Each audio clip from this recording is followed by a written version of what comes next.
Guys, pakita ko nga lang.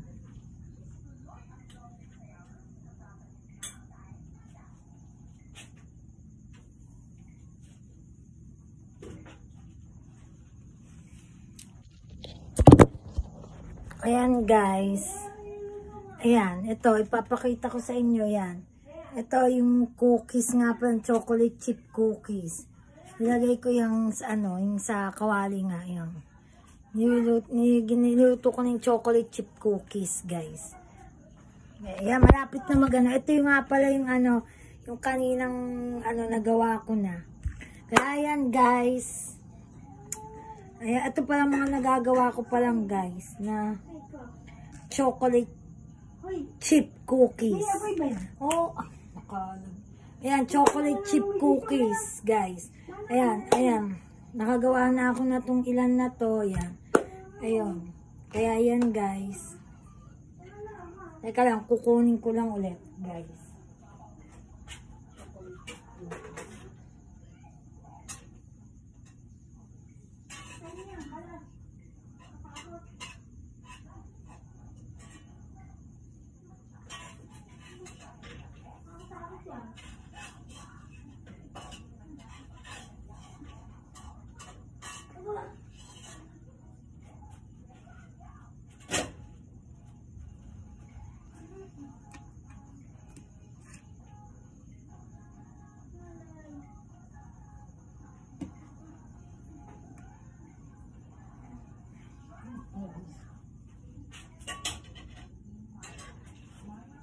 Ayan.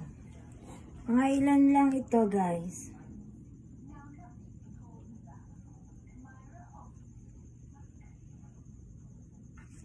Itong chocolate chip cookies. Ilan lang itong nagawa ko. Yan. Alam nyo naman to, guys. Yan.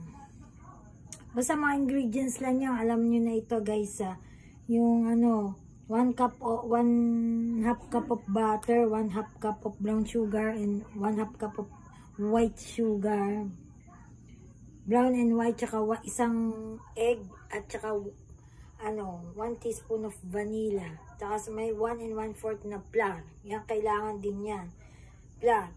Tapos, kailangan may salt tayo, baking soda. At tsaka yung chocolate chip cookies. Tandaan nyo, guys, siguro 600 ang magagastos nyo dito. Yung ang budget nyo dito pag bumili kayo ng chocolate chip cookies na ingredients. Kaya madali lang, mabilis lang gawin ito, guys. Kaya yun. Gawin nyo na to, guys. I-try nyo maggawa ng chocolate chip cookies kasi masarap to. Natikman ko na. Yan, sa susunod na vlog ko. At maraming salamat sa lahat ng mga sumusuporta sa akin dito, guys. At dito sa YouTube channel. Sa susunod na vlog ko. Yan, guys. Love you, guys.